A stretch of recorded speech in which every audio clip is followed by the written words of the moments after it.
नमस्कार बच्चों, स्वागत है एक लक्ष्य एग्जाम स्टडी में। तो कैसे हैं आप लोग? बढ़िया है? पढ़ाई कैसे चल रही है? एकदम मस्त। चलिए, तो हम भी अच्छे हैं और आप लोग की पढ़ाई के लिए मैं फिर से आ गया हूं एक नए ही जोश और उमंग के साथ, और आप लोगों को एकदम मैं शरीर में एनर्जी भर दूंगा। तो इसलिए एकदम तैयार हो जाइए, कॉपी और पेन लेकर एकदम तैयार हो जाइए। और आज हम लाए हैं क्लास 12th के केमिस्ट्री का लास्ट चैप्टर, और वो भी है जैव अणु। यानी जैव अणु लेकर के आए हुए हैं हम, ठीक ना। तो चलिए, ये जो जैव अणु है यह है चैप्टर नंबर 10, यानी 10वां चैप्टर यह है। कौन है? 10वां चैप्टर जैव अणु यानी बायोमोलिक्यूल्स। तो इस तरह से हम शुरू करते हैं अपने इस नए चैप्टर का, और इस चैप्टर से क्वेश्चन बनता ही बनता है बच्चों। तो चलिए शुरू करते हैं जैव अणु। सबसे पहले हम समझेंगे कि जैव अणु क्या होता है बच्चों। जैसे आप लोग जानते हैं कि जीवों के शरीर में जो जटिल कार्बनिक यौगिक होते हैं बच्चों, जो जीवों के शरीर सजीव जितने सजीव हैं उनके शरीर में जो जटिल कार्बनिक यौगिक होते हैं, जो जीवन के क्या है मुख्य आधार होते हैं, वही तो जैव अणु कहलाते हैं। यानी सजीवों के शरीर में जो जटिल कार्बनिक यौगिक पाए जाते हैं और जो जीवन का मुख्य आधार होता है उसे जैव अणु कहते हैं। और मनुष्यों के जीवन के लिए क्या चाहिए? तो पोषक तत्व चाहिए और हार्मोन्स चाहिए बच्चों। और पोषक तत्व होता क्या है? तो पोषक तत्व यही होता है, प्रोटीन होता है, कार्बोहाइड्रेट होता है, वसा होता है, खनिज लवण होता है, जल होता है। ये सब मनुष्य के पोषक तत्व होता है। तो बात क्लियर हुआ कि नहीं? जो मैं कह रहा हूं स्पष्ट हो रहा है कि नहीं प्यारे बच्चों? बताएं। अगर नहीं हो रहा है तो फिर से मैं बताऊंगा। फिर से एक बार सुन लीजिए कि जैव अणु क्या होता है। जीवों के शरीर में जो पाया जाता है कार्बनिक माने जटिल कार्बनिक यौगिक, यानी सजीवों के शरीर में जो जटिल कार्बनिक यौगिक पाए जाते हैं, जो जीवन के मूल आधार है, मुख्य आधार है, वही हमारा क्या है? जैव अणु बच्चों। जैसे पोषक तत्व, जिससे मनुष्यों को पोषक तत्व मिलता है, और वो क्या है पोषक तत्व? तो प्रोटीन है, कार्बोहाइड्रेट है, वसा है, विटामिन है, खनिज लवण है। यह सब क्या है? पोषक तत्व है, हार्मोन्स भी है। तो इस तरह से हमारा हो गया जैव अणु, और ये इसका एग्जाम्पल। अब हम यहां पढ़ेंगे कार्बोहाइड्रेट। अब एक एक करके बच्चों पढ़ेंगे, एक एक करके हम लोग पढ़ेंगे। जैसे हमने इसको उठाया, इस कार्बोहाइड्रेट को उठाया यहां पे कि कार्बोहाइड्रेट क्या है। तो कार्बोहाइड्रेट प्यारे बच्चों, कार्बोहाइड्रेट जो होते हैं ये जो होते हैं वो कार्बन, हाइड्रोजन और ऑक्सीजन से युक्त ये क्या होता है? एल्डिहाइड, यानी पॉलीहाइड्रिक एल्डिहाइड या पॉलीकीटोन होते हैं। ये जो कार्बोहाइड्रेट होते हैं ये कार्बन, हाइड्रोजन तथा ऑक्सीजन युक्त पॉलीहाइड्रिक एल्डिहाइड या कीटोन होते हैं। और इसका समान सूत्र होता है CxH2O का होल वाई। क्या होता है बच्चों समान सूत्र कार्बोहाइड्रेट का? CX इंटू H2O का होल वाई। जैसे आप देख रहे हैं CxH2O का होल वाई। अब देखिए कार्बोहाइड्रेट के कौन कौन स्रोत होता है बच्चों, यहां पूरा हम लिख दिए हैं। गन्ना होता है, चुकंदर होता है, चावल होता है, आम होता है, अंगूर होता है, केला होता है, जौ होता है, मक्का होता है, बाजरा होता है और ज्वार होता है। इसके अतिरिक्त भी और कुछ होता है, इसके अतिरिक्त बहुत कुछ होता है, ठीक ना। तो इस तरह से कार्बोहाइड्रेट का स्रोत हमने बता दिया। कार्बोहाइड्रेट यहां से पढ़ना शुरू करेंगे। अब जो है कार्बोहाइड्रेट का कुछ एग्जाम्पल हम लोग पढ़ेंगे। जैसे यहां देखेंगे प्यारे बच्चों, एग्जाम्पल कार्बोहाइड्रेट का एग्जाम्पल दिख रहा है ना? हाँ, तो कार्बोहाइड्रेट का यहाँ एग्जाम्पल देखेंगे प्यारे बच्चों, क्या होता है। तो कार्बोहाइड्रेट जो है इसका एग्जाम्पल होता है ग्लूकोज। क्या होता है बच्चों, ग्लूकोज। यहां देखेंगे ग्लूकोज, यहां ग्लूकोज देखेंगे।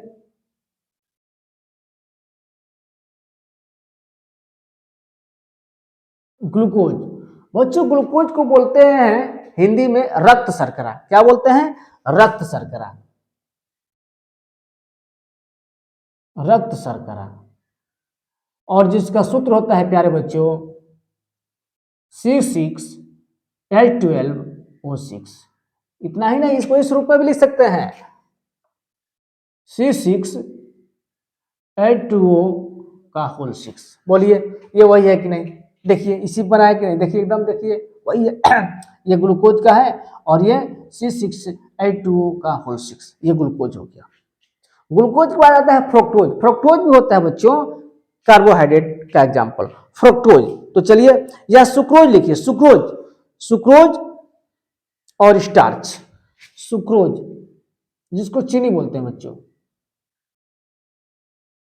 सुक्रोज ये है चीनी, ये है चीनी प्यारे बच्चों, यानी होता है चीनी का C12H22 और O11, ये होता है प्यारे बच्चों ग्लूकोज का, और ये सुक्रोज का, और हो जाएगा ये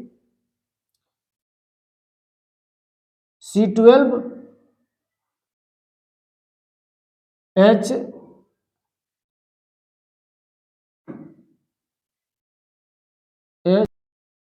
तो इस तरह से प्यारे बच्चों ये कार्बोहाइड्रेट के स्रोत था, और ये जो है एग्जाम्पल, जैसे ग्लूकोज है यानी रक्त शर्करा बोलते हैं, C6H12O6 ग्लूकोज का आप जानते ही एग्जाम्पल, और इसको हम इस सूत्र के रूप में भी लिख सकते हैं C6H2O का होल 6। और ये सुक्रोज है बच्चों, इसको चीनी बोलते हैं, और चीनी यानी C12H22 और O11 होता है बच्चों, O11 होता है। इसको हम ऐसे भी लिख सकते हैं, इसको ऐसे भी लिख सकते हैं, या कहेंगे तो इसको हम ऐसे भी लिख सकते हैं, इसको ऐसे भी आप कर सकते हैं प्यारे बच्चों। कैसे, तो चलिए ठीक है ये, ठीक ना। तो इस तरह से ये आपका सुक्रोज हो गया। एक और है एग्जाम्पल, एग्जाम्पल तो बहुत है, जैसे स्टार्च है, स्टार्च, एक स्टार्च भी है, यहाँ कामा दे रहे हैं और लिख दें यहाँ पे स्टार्च, स्टार्च। स्टार्च को मंड बोलते हैं, स्टार्च को क्या बोलते हैं प्यारे बच्चों, मंड बोलते हैं, हिंदी में मंड बोलते हैं स्टार्च को। तो इसका सूत्र हो जाता है C6H10O6, और इसका क्या हो जाता है, N हो जाता है, ठीक ना। हो जाएगा ये C6H10O6, और इसका पावर मतलब होल N, क्योंकि बहुत सारे इसमें परमाणु है बच्चों। ओह थोड़ा सा यहाँ ये 6 नहीं है बल्कि 5 है प्यारे बच्चों, ये है आपका 5। तो इस तरह से स्टार्च हो गया, ये ग्लूकोज हो गया, और ये सुक्रोज हो गया। तो इस तरह से ये आपका कार्बोहाइड्रेट का एग्जाम्पल। तो इस तरह से बच्चों ये स्टार्च है, यानी जिसको हम हिंदी में मंड बोलते हैं, और C6H10O5 का होल N, जहां N एक बहुत बड़ी संख्या है, जहां N बराबर एक बड़ी संख्या है, क्या बच्चों, एक बड़ी संख्या है। तो इस तरह से आप समझ रहे हैं। चलिए इसको स्क्रीनशॉट ले लीजिए या उसको उतार लीजिए। चलिए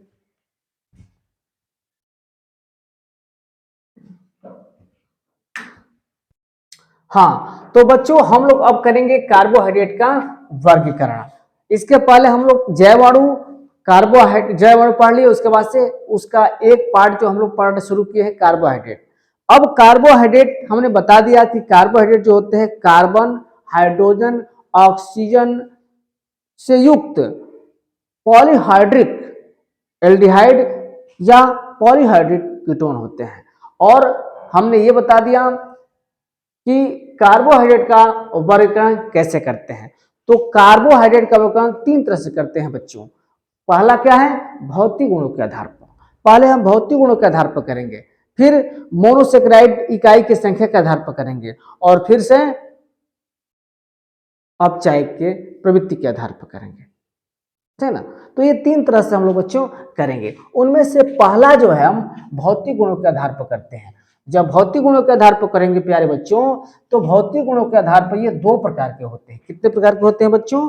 ये 2 प्रकार के होते हैं बच्चों, यहाँ ध्यान देंगे, ये 2 प्रकार के होते हैं। कौन कौन? एक तो होता है शर्करा और दूसरा होता है अशर्करा। जैसे यहाँ आप देख सकते हैं शर्करा और अशर्करा। शर्करा क्या होता है बच्चों? जो शर्करा होता है ये जो है क्रिस्टली होते हैं और मीठे होते हैं और जल में क्या होते हैं? घुलनशील होते हैं।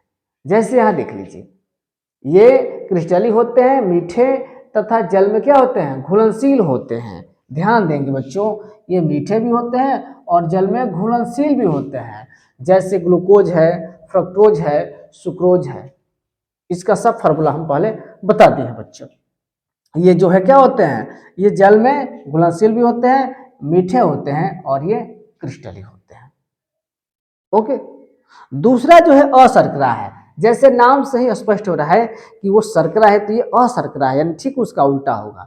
यानी ये जो है अक्रिस्टली होते हैं, मीठे नहीं होते, कम मीठे होते हैं और जल में या तो नहीं घुलते हैं या कम घुलते हैं बच्चों। देख रहे हैं ना, ये मीठे नहीं होते, ये जल में कम घुलते हैं बच्चों और ये अक्रिस्टली होता है। जैसे यहाँ देख रहे हैं ना, स्टार्च है, सेलुलोज है और ये क्या है? ग्लाइकोजन है। ये वही स्टार्च है, मंड है, ये वही सेलुलोज है जो पादप कोशिकाओं में पाया जाता है, यानी कोशिका भित्ति में पाया जाता है। ठीक ना। तो ये भौतिक गुणों के आधार पर बच्चों ये हो गया 2 प्रकार, शर्करा और अशर्करा। अब जो है हम दूसरा जो आप लोगों को बताएंगे, दूसरा वर्गीकरण, वो होगा मोनोसेकेराइड के इकाई की संख्या के आधार पर। तो चलिए यहां लिख लेते हैं। दूसरा जो है मोनोसेकेराइड्स के इकाई के संख्या के आधार पर, इकाई के संख्या के आधार पर, संख्या के आधार पर। तो बच्चों मोनोसेकेराइड्स के इकाई की संख्या के आधार पर ये 3 प्रकार के होते हैं बच्चों। कौन कौन होता है? तो इसको हम लोग पढ़ लेंगे। पहला क्या होगा? तो मोनोसेकेराइड होगा। पहला क्या होगा? मोनोसेकेराइड होगा। तीसरा क्या होगा? ओलिगो। दूसरा जो है ओलिगो होगा, ओलिगोसेकेराइड। और तीसरा क्या होगा बच्चों? तो तीसरा जो होगा आपका पॉलीसेकेराइड होगा बच्चों, पॉलीसेकेराइड होगा। यानी यहाँ जो है 3 तरह का होगा। चलिए, तो पहला है बच्चों, पहला है ये मोनोसेकेराइड। चलिए लिख लेते हैं। पहला है मोनो, ध्यान देंगे थोड़ा सा मिस्टेक हो रहा है स्पेलिंग, मोनो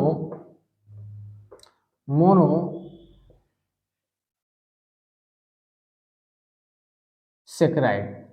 पहला क्या होता है बच्चों? मोनोसेकेराइड। दिख रहा है सही ना?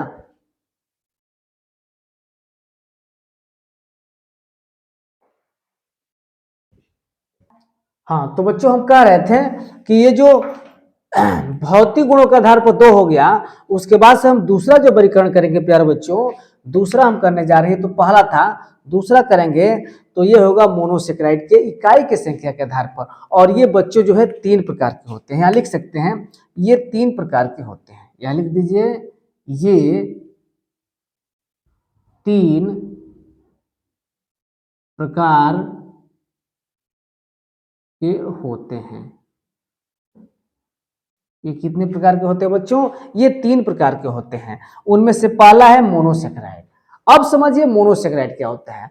मोनोसेकेराइड जो होते हैं वो जल में इसका अपघटन होता ही नहीं है, क्योंकि ये तो मोनो है, एक है। अब एक से क्या होगा इसका अपघटन, है ना। डाई, ट्राई और टेट्रा होता तो हो जाता, लेकिन प्यारे बच्चों ये तो मोनोसेकेराइड है, इसका जल अपघटन नहीं होता है। जैसे ये ग्लूकोज है, फ्रक्टोज है, ऐसे होते हैं जिसका जल अपघटन प्यारे बच्चों नहीं होता है। समझ में आया? तो स्क्रीनशॉट ले लीजिए, फिर हम दूसरा इसका भाग बताएंगे। हाँ तो बच्चों हम लोग अब ये दूसरे भाग में चल रहे हैं। जैसे कार्बोहाइड्रेट के जो प्रकरण हम लोग कर रहे हैं तो 3 भाग हुआ इसका, जिसमें से पहला भाग हम बता दिए थे किसके आधार पर, भौतिक गुणों के आधार पर, शर्करा और अशर्करा।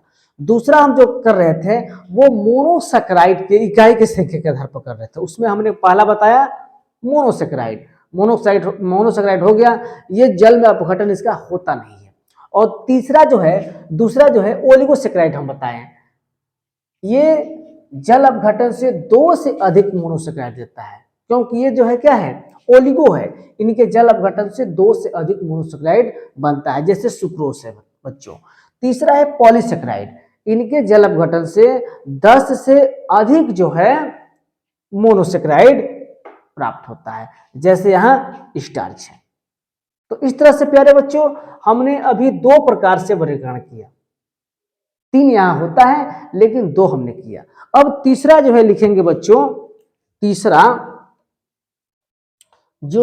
है मोनो कार्बोहाइड्रेट का वर्गीकरण, वो है औपचारिक प्रवृत्ति के आधार पर।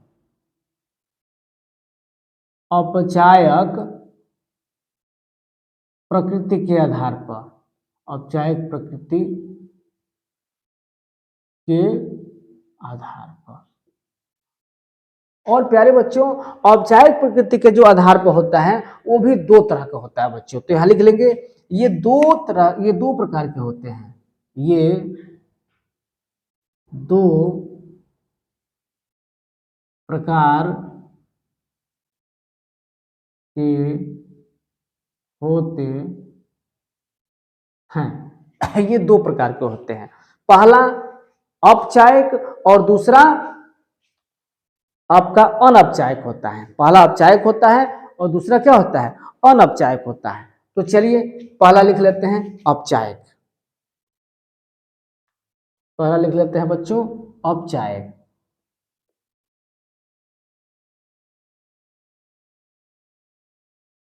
औपचारिक जैसे नाम से स्पष्ट हो रहा है बच्चों कि ये जो है क्या होता है, औपचारिक कर देता है, औपचारिक, ये औपचारिक होता है, ठीक ना, यानी इसका मतलब ये औपचारिक के समान कार्य करता है, ठीक ना। तो लिख लेते हैं बच्चों ये औपचारिक के समान कार्य करता है, ये औपचारिक के समान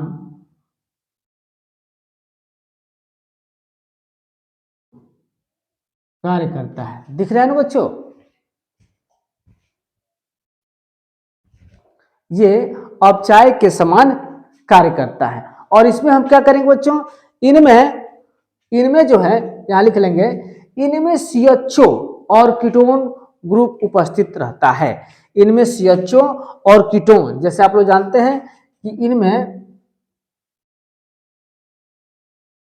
इनमें CHO का मतलब एल्डिहाइड बच्चों, एल्डिहाइड, और कीटोन यानी CO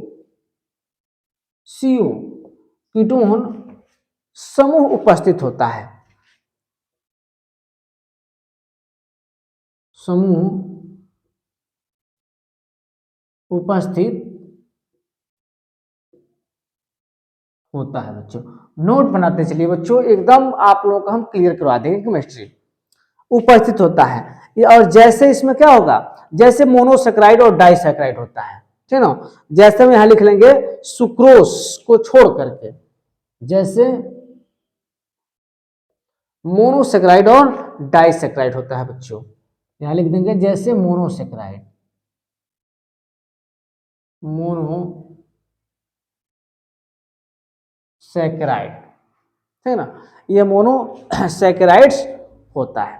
तो चलिए बच्चों औपचारिक हमने लिख लिया, माने औपचारिक की प्रकृति के आधार पर ये 2 प्रकार के होते हैं, पहला औपचारिक और दूसरा अनौपचारिक।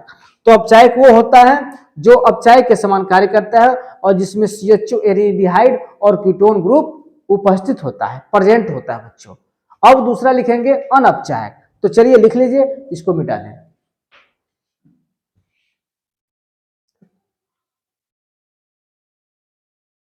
हाँ तो प्यारे बच्चों ये जो दूसरा है अनौपचारिक, पहला क्या था, औपचारिक था, पहला औपचारिक था, यानी औपचारिक के समान कार्य करता था वो, और उसमें जो है एल्डिहाइड और कीटोन ग्रुप उपस्थित होता है। इसका दूसरा जो भाग है, माने दूसरा प्रकार है ये अनौपचारिक, ये टॉलेन अभिकर्मक तथा फैलिंग विलयन को औपचारिक नहीं करता है, जैसे सुक्रोज। तो इस तरह से प्यारे बच्चों हमने कार्बोहाइड्रेट का वर्गीकरण कर दिया। थोड़ा सा यहाँ इसको फिर से डिटेल हम थोड़ा सा यहाँ एक डायग्राम बना करके हम आपको बता दे रहे हैं प्यारे बच्चों कि कैसे हुआ है यहाँ पर, उसके बाद से हम आगे बढ़ते हैं। चलिए तो इसको हम रफ करते हैं।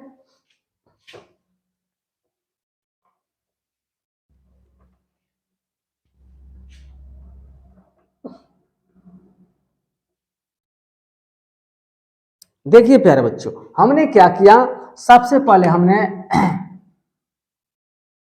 कार्बोहाइड्रेट का वर्गीकरण किया, वो भी 3 भागों में। प्यारे बच्चे यहाँ ध्यान देंगे, आप यहाँ थोड़ा ध्यान देंगे यहाँ पर कैसे कैसे हो रहा है। तो पहले हमने किया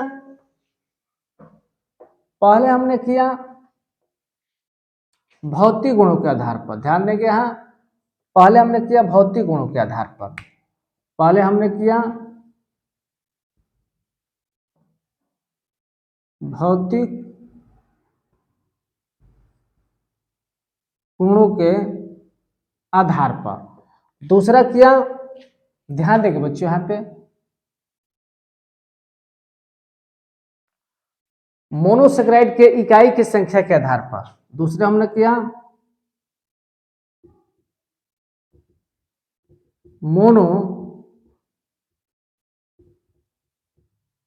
मोनोसेक्राइड्स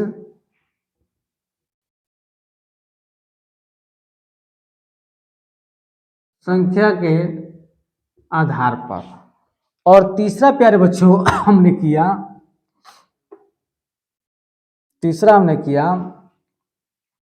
औपचारिक के प्रकृति के आधार पर, औपचारिक के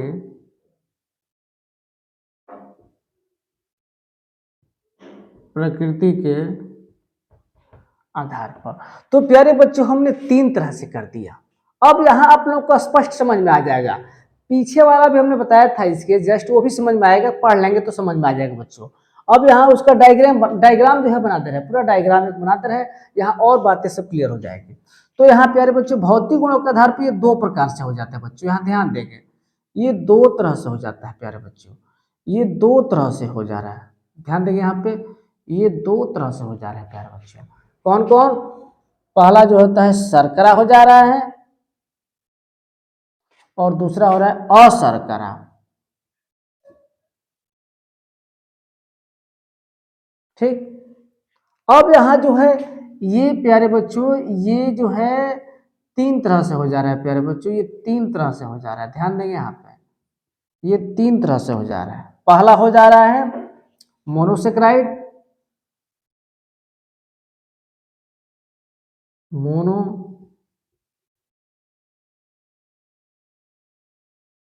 मोनोसेक्राइड। दूसरा जो है प्यारे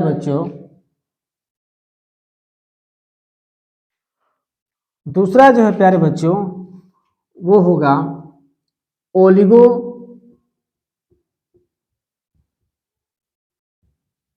ओलिगोसेक्राइड।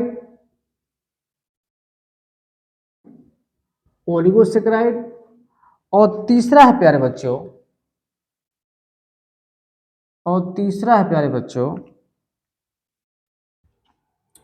पॉलीसेक्राइड। पॉलीसेक्राइड्स,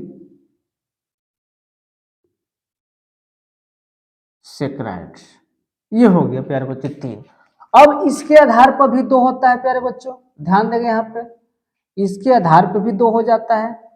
एक होता है औपचारिक और दूसरा होता है अनौपचारिक, ठीक ना।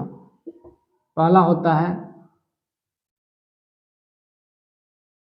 औपचारिक और दूसरा होता है अनौपचारिक।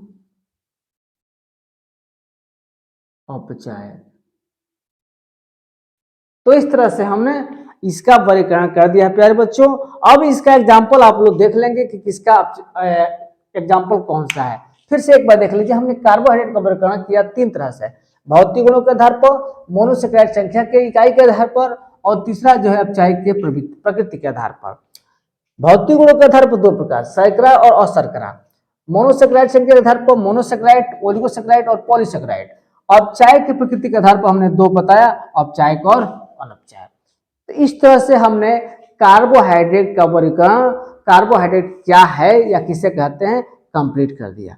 अब इसमें थोड़ा सा एक परीक्षण है, कार्बोहाइड्रेट का परीक्षण है बच्चों, जिसका नाम है मॉलिस परीक्षण। और मॉलिस परीक्षण करके उसके बाद से कार्बोहाइड्रेट का महत्व बता करके और हमारा कार्बोहाइड्रेट टॉपिक समाप्त हो जाएगा। तो चलिए इसको स्क्रीनशॉट ले लीजिए, उतार लीजिए, फिर हम बताते हैं।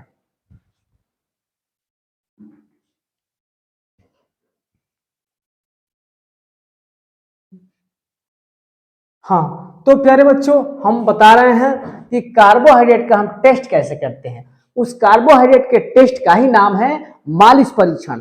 क्या है बच्चों, मालिस परीक्षण, जिसको मालिक परीक्षण बोलते हैं। याद रखो, एकदम याद कर लो दिमाग में, कार्बोहाइड्रेट का जिसके द्वारा हम टेस्ट करते हैं, उस टेस्ट का नाम है मालिस परीक्षण। अब देखिए, मालिस जो परीक्षण होता है वो क्या है, मालिस परीक्षण क्या होता है, एकदम हम आपको स्पष्ट शब्दों में बता रहे हैं, मात्र 2 से 3 लाइन में। यहां देखिए, मालिस परीक्षण का मतलब कि हम पदार्थ का जलीय विलयन लेते हैं, यानी जो हम पदार्थ लेते हैं वो जलीय विलयन के रूप में रहेगा।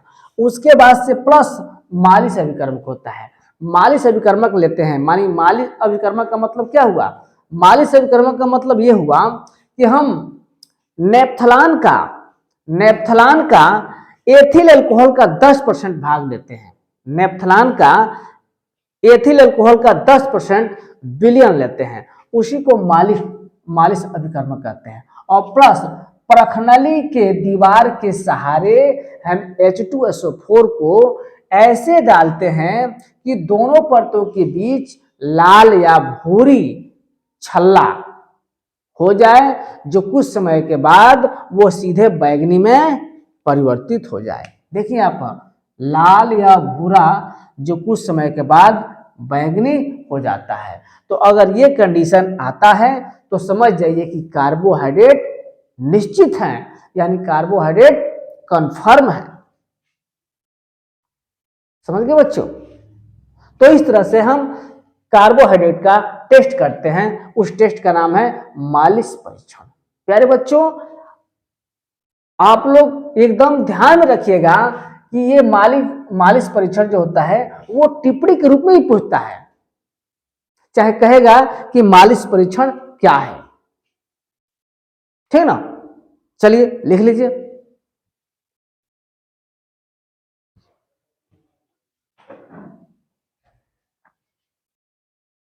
हाँ, तो ये हम लोग मालिस परीक्षण कर लिए। उसके बाद जो है अंतिम रूप आता है कार्बोहाइड्रेट के महत्व, यानी कार्बोहाइड्रेट का ये अंतिम हेडिंग है, कार्बोहाइड्रेट का महत्व क्या है। तो जैसे आप लोग जानते हैं कि कार्बोहाइड्रेट जो है सजीवों के शरीर में ऊर्जा उत्पन्न करता है, यानी ये पोषक तत्व है बच्चों। क्या है? पोषक तत्व है। तो इस तरह से कार्बोहाइड्रेट का महत्व में पहला, ये शरीर को ऊर्जा प्रदान करता है। क्या प्रदान करता है? ये एनर्जी प्रदान करता है बच्चों, ऊर्जा प्रदान करता है। समझिए, ऊर्जा है, तभी मैं बोल रहा हूं, आप लोग पढ़ रहे हैं, ठीक ना। तो ऊर्जा प्रदान करता है बच्चों। और दूसरा क्या है? पादपों की कोशिका भित्ति सेलुलोज की बनी होती है। प्यारे बच्चों याद करो, बायोलॉजी वाले याद कीजिए, जो पादप की कोशिका भित्ति होती है, जिसको सेल वाल बोलते हैं, वो सेल वाल सेलुलोज की बनी होती है बच्चों, सेलुलोज की बनी होती है। और तीसरा होता है जो ग्लाइकोजन होता है, वो ग्लाइकोजन संचित ऊर्जा का कार्य करता है। ग्लाइकोजन किसका कार्य करता है बच्चों? तो वो संचित ऊर्जा का कार्य करता है। तो इस तरह से प्यारे बच्चों, आज हम जैव अणु को बताया कि जैव अणु क्या होता है। उसके बाद से जो पोषक तत्व होते हैं, उस पोषक तत्वों में सबसे पहले हमने कार्बोहाइड्रेट को उठाया, क्योंकि पोषक तत्वों में कार्बोहाइड्रेट होता है, प्रोटीन होता है, एंजाइम होता है, खनिज लवण होता है, विटामिन होता है और जल होता है। ये सब पोषक तत्व होते हैं बच्चों। उस पोषक तत्वों में से आज हमने कार्बोहाइड्रेट के बारे में पढ़ा।